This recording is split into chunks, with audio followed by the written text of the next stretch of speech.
2 cycles passed before Zira could return to Earth.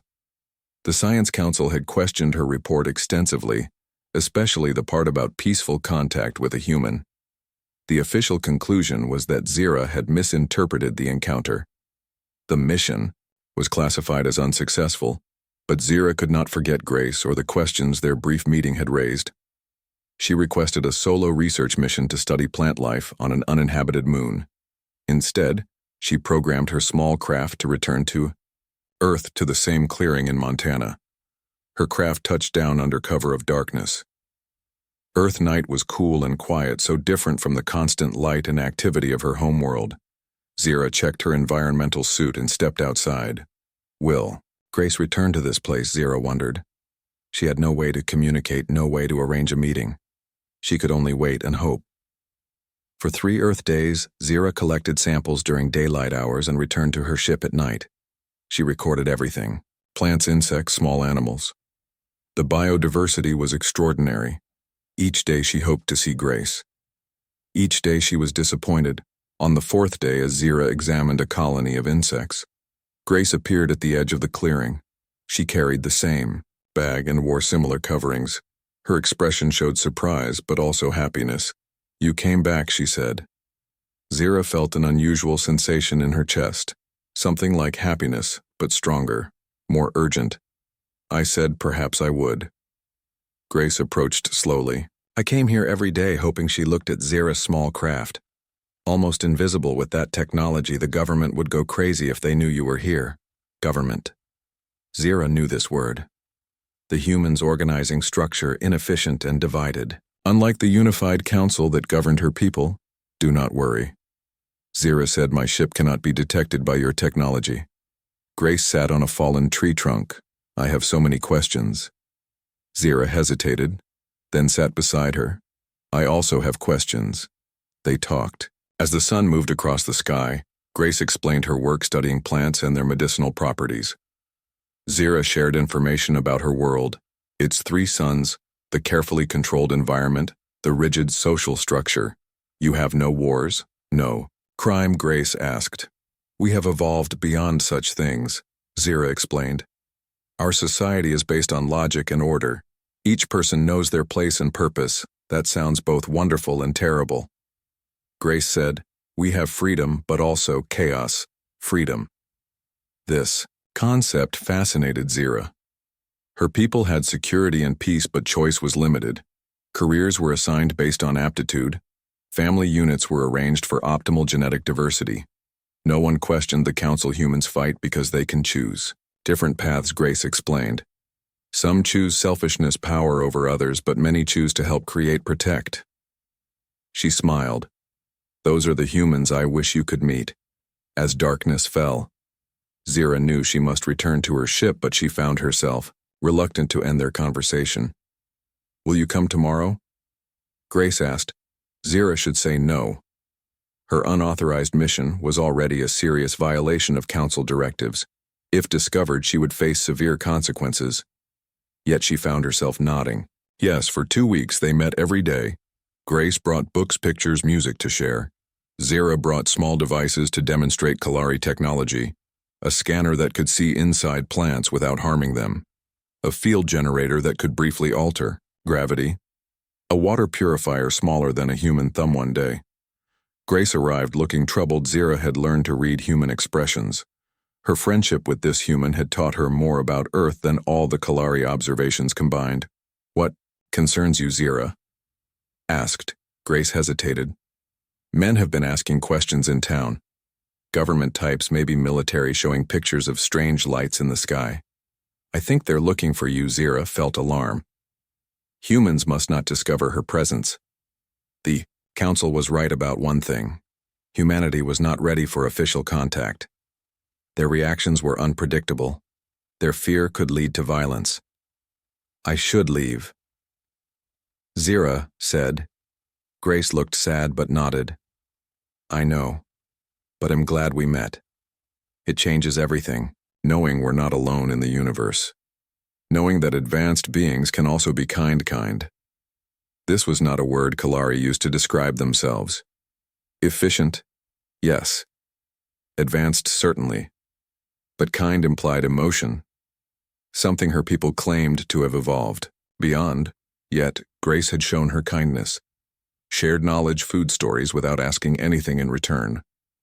And Zira had begun to feel things, friendship, concern, even affection. Emotions her people denied but clearly had not lost. The next day, Zira prepared to leave. She had stayed too long, risked too much, yet she felt the time had been valuable. She understood humans better now. Understood that observation from a distance revealed only part of the truth. As she ran final checks on her ship, she heard vehicles approaching, heavy footsteps, multiple humans. Her scanners showed 8 humans surrounding the area, all carrying weapons.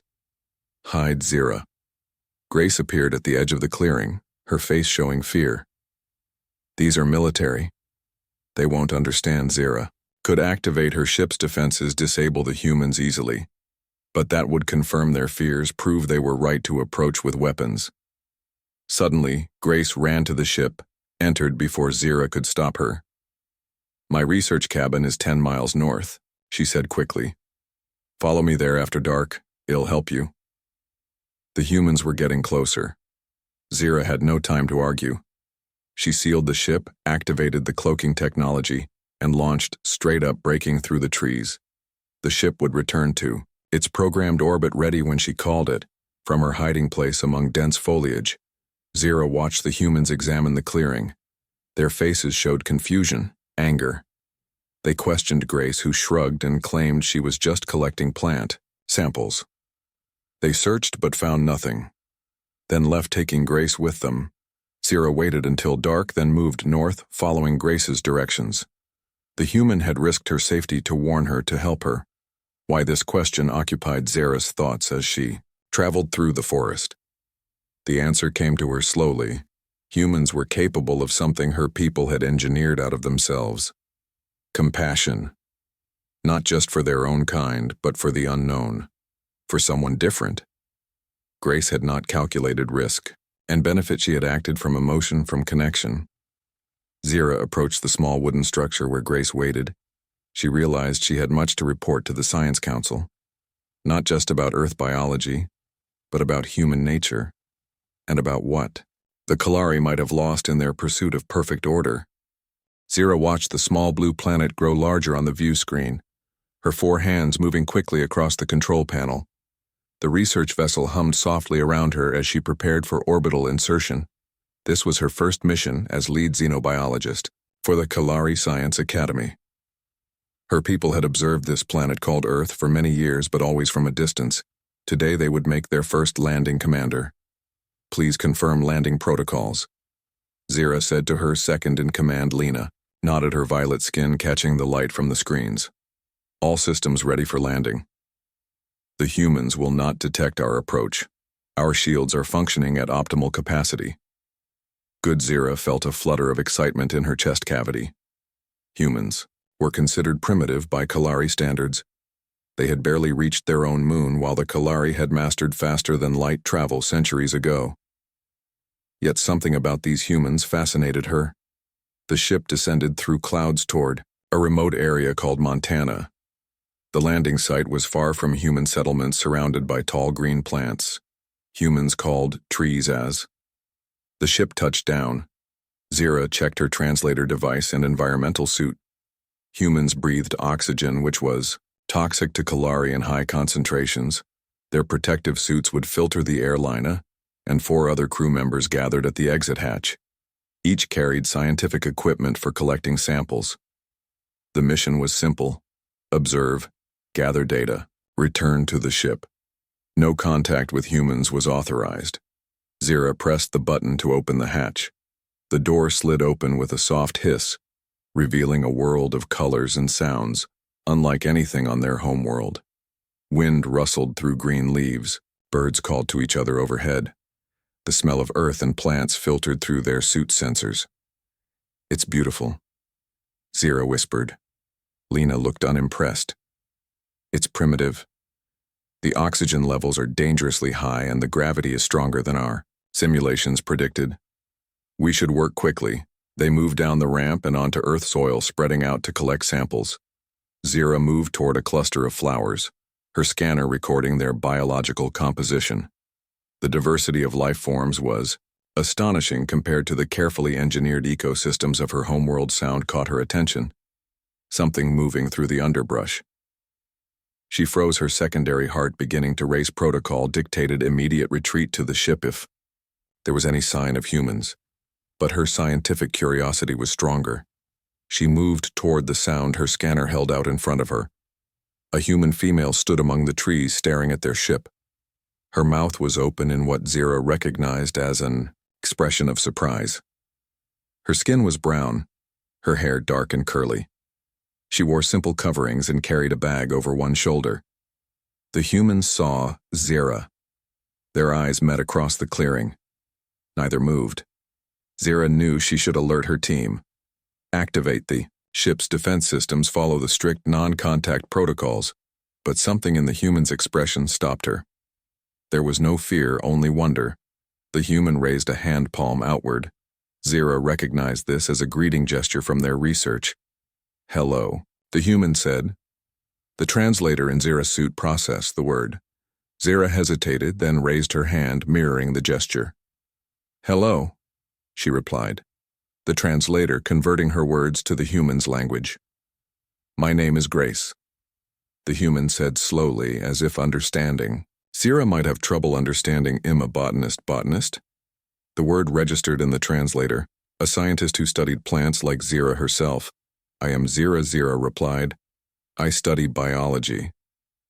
The human called Grace smiled, showing teeth in what Zira knew was a friendly expression. Not a threat. I thought aliens would be scarier, she said. You look almost like us, except for the extra arms. And the purple skin. Zira moved closer, fascinated by this calm reaction. Most species panicked when encountering the unknown. Yet this human showed curiosity instead of fear, just as Zira did. We were told your kind would be hostile, Zira said. We have observed your wars and weapons. Grace nodded, looking sad. Yes, we fight too much, but we're also explorers, scientists, artists. We want to understand the universe behind Zira. A warning alarm sounded from her suit. Lena and the others were calling for her. They had detected the human. I must go, Zira said. Will you come back? Grace asked. Zira knew the correct answer was no. Contact was forbidden. The risk was too great. Yet she found herself saying, perhaps. She hurried back to the ship where Lena waited, her expression severe. You broke protocol, she said.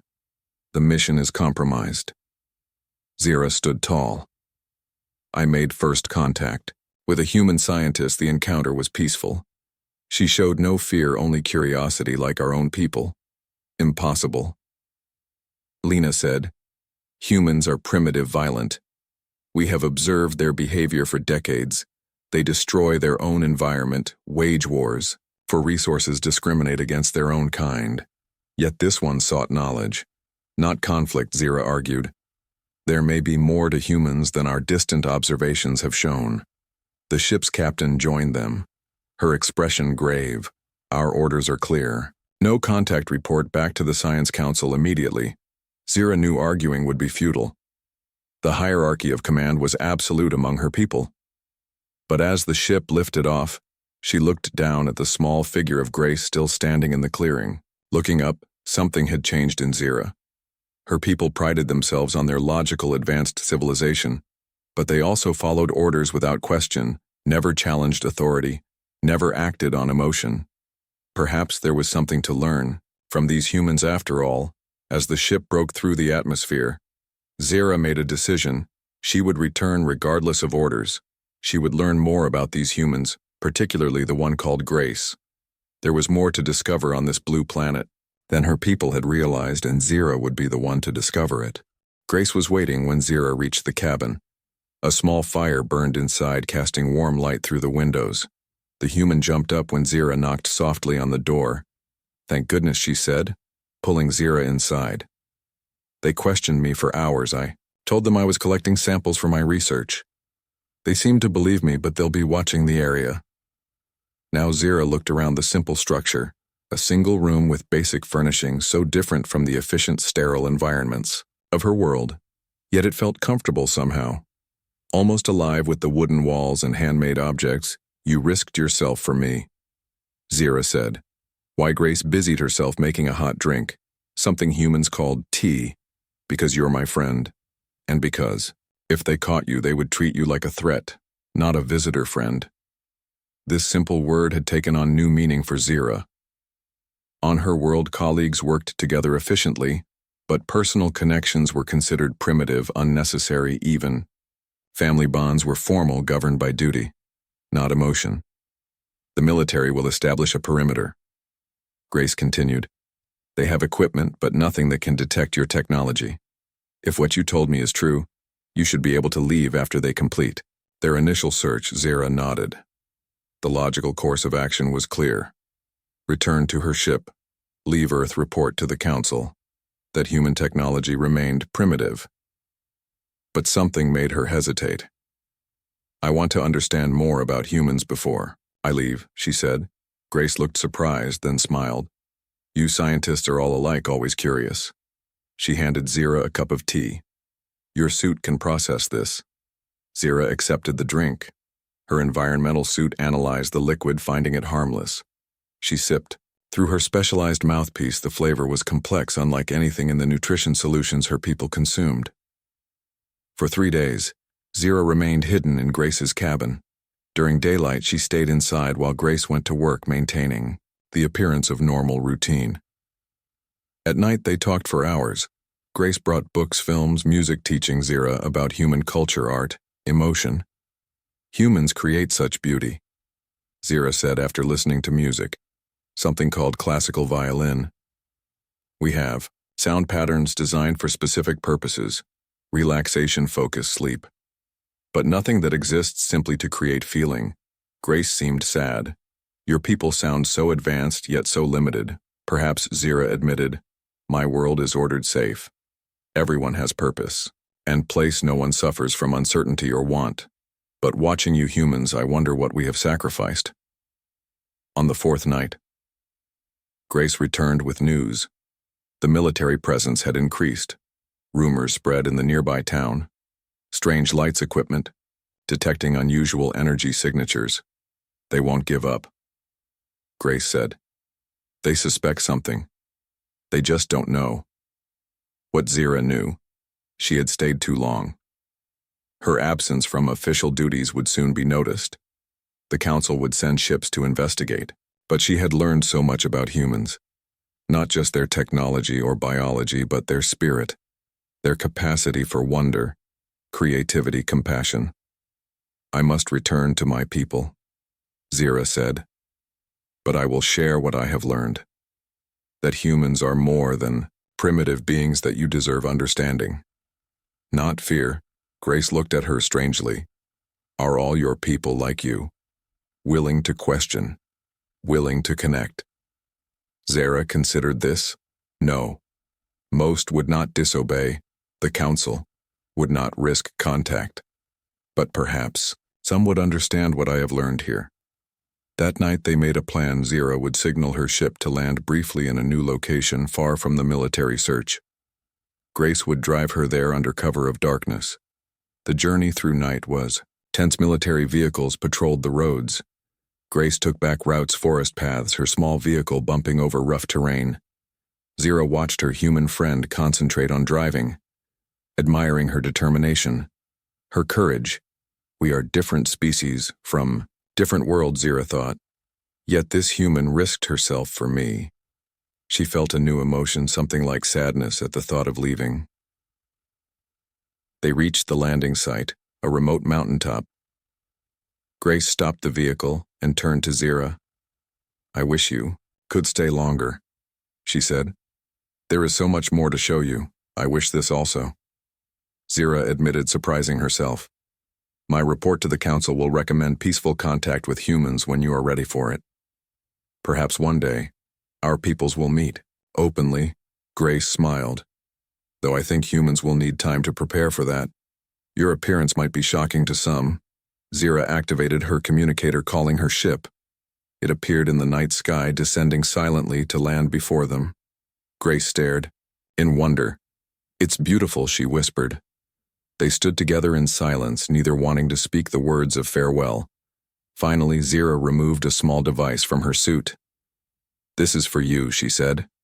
"It contains information about basic Kalari science.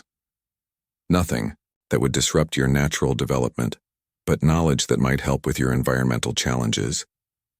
Grace accepted the gift with reverence. "I have nothing to give you in return." "You have given me understanding," Zira said. "That is worth more than technology." As Zira prepared to board her ship, Grace suddenly moved forward and wrapped her arms around Zira's suit. A human embrace. The sensors in Zira's suit registered the pressure, the warmth, the strange intimacy of the gesture. "This is how we say goodbye to friends," Grace explained. Zira carefully returned the gesture, using only 2 arms to avoid hurting the human. "I will remember," she said. Inside her ship, Zira looked back to see Grace still standing there watching. She raised her hand in the human gesture of farewell, then activated the launch sequence. The ship rose silently into the night sky as Earth grew smaller below her. Zira began preparing her report to the Council. She would need to explain her unauthorized contact, her violation of protocols. But she would also share what she had learned. Not just scientific data, but something more important. Humans, with all their flaws, their conflicts, their emotional nature, had preserved something the Kalari had lost in their pursuit of perfection. The capacity to connect, to risk themselves for others, to create beauty without purpose. Zira looked at the small object Grace had pressed into her hand at the last moment. A simple crystal stone from Earth.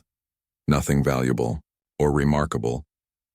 Yet Zira knew she would keep it always, a reminder of what she had discovered on the blue planet. A different kind of intelligence, a different kind of strength. The Science Council chamber fell silent as Zira finished her report. 12 senior Kalari sat in a semicircle, their expressions unreadable. Their gray robes symbolized their neutrality, their commitment to pure logic. "You deliberately violated protocols." Council leader Mira said, her voice flat. "You risked exposure to a primitive species. You shared Kalari technology with a human." Yes, Zira stood tall, facing the consequences of her actions. "But I discovered something important about humans. Something our distant observations missed." Elaborate Council member Taz said. Zira took a deep breath. "Humans are emotional. Yes, sometimes violent.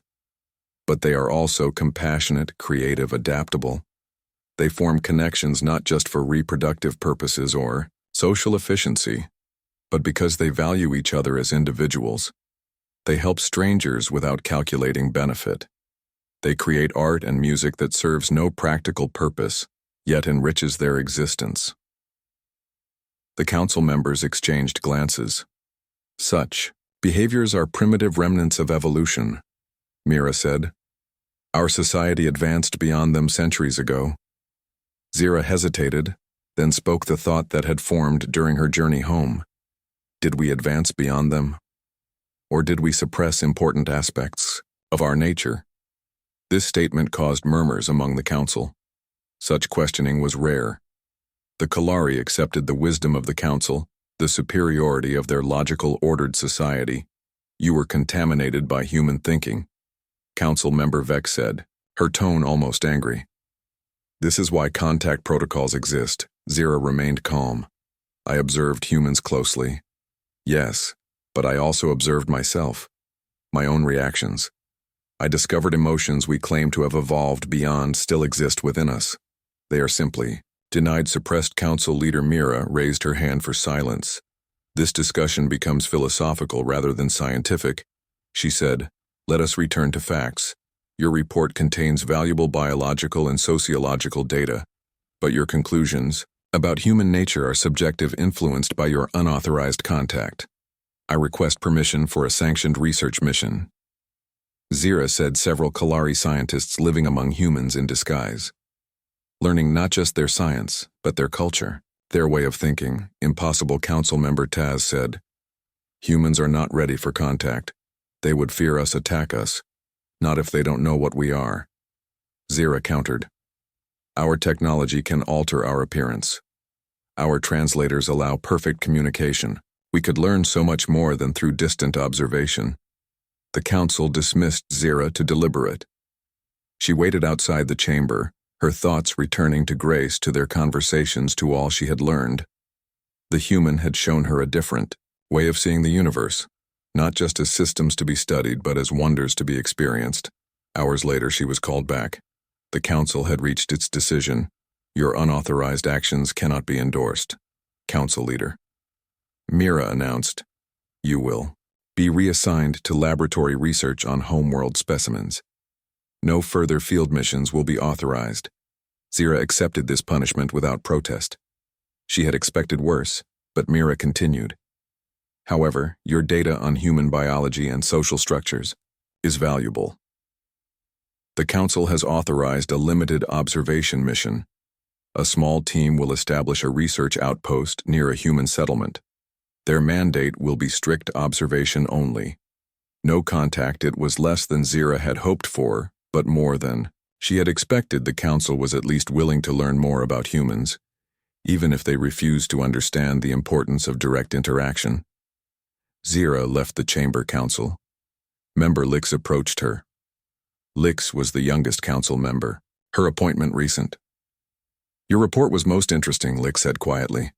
I particularly noted your observations about human creativity, their ability to imagine possibilities beyond current reality. Thank you. Zira said, surprised by this comment. Such imagination might have value. Lix continued, still speaking softly. For a species that has reached the limits of its technological development. Don't you think? Before Zira could respond, Lix moved away, leaving her with a new thought. The Kalari had indeed reached a plateau in their advancement. Their society had not changed in centuries. Their technology, while advanced, developed only incrementally now.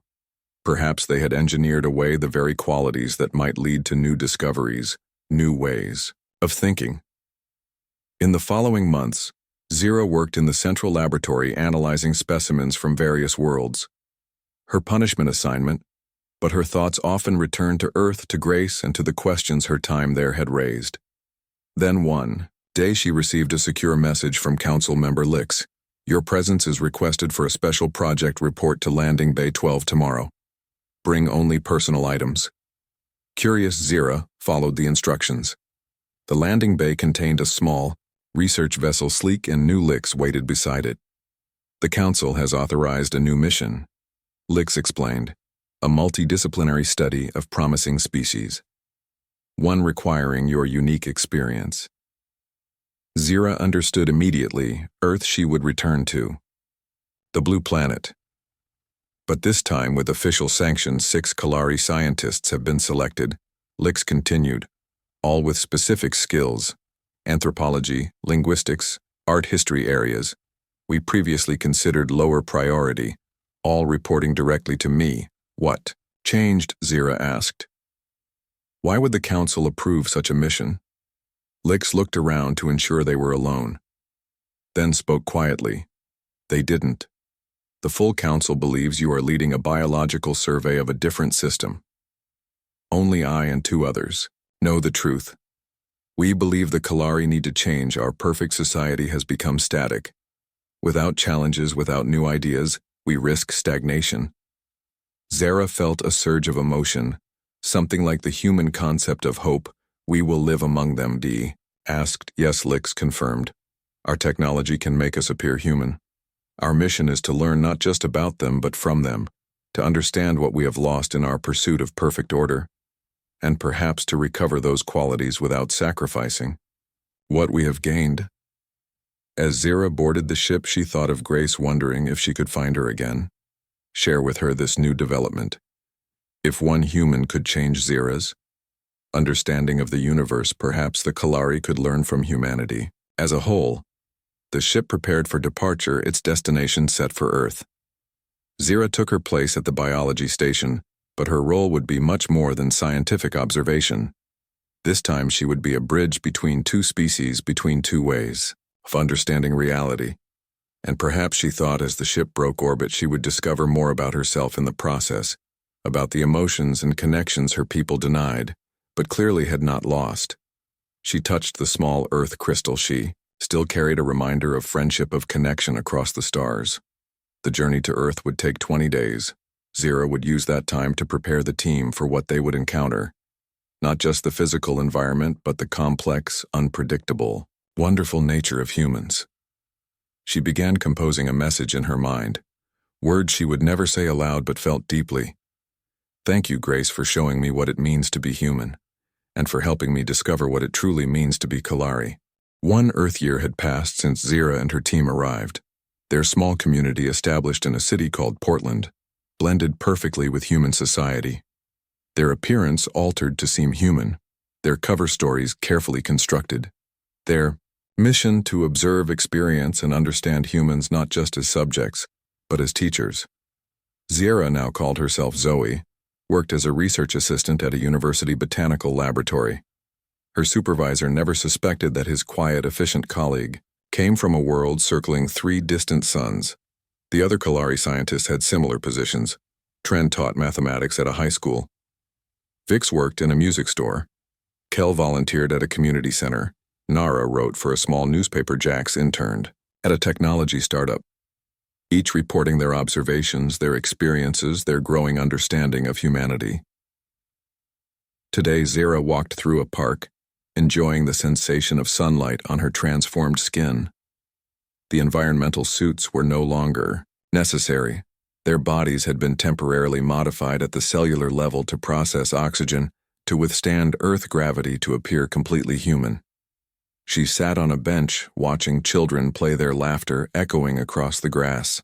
On her world, children were raised in educational centers, taught from birth to control emotion, to value logic above all, a necessary evolution her people believed for a species that had once nearly destroyed itself through passion and conflict. Yet these human children, with their chaotic play, their uninhibited emotions, would grow to create art, solve problems, imagine new possibilities. Human society, with all its flaws, continued to advance. Not despite emotion, but partly because of it. "Excuse me," Zira looked up and froze. A woman stood before her. A woman she recognized instantly despite the year that had passed. "Grace, do I know you?"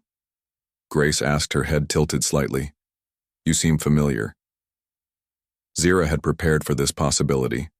Kalari memory was perfect, but humans often forgot details, faces she could deny recognition, claim mistaken identity. The mission protocols would demand it. Instead, she said, "My name was different when we met." She spoke softly. In Montana, Grace's eyes widened. She glanced around, then sat on the bench. "Zira, impossible. You look human. The technology is temporary," Zira explained. "It allows us to study your world more directly." Grace stared at her. "You came back with permission this time." "Not exactly," Zira admitted. "Some of my people agree with me that we have much to learn from humans. Others still believe contact is premature. Dangerous." "What are you doing here?" Grace asked. "Living," Zira said simply. "Experiencing humanity firsthand. Learning." Grace shook her head.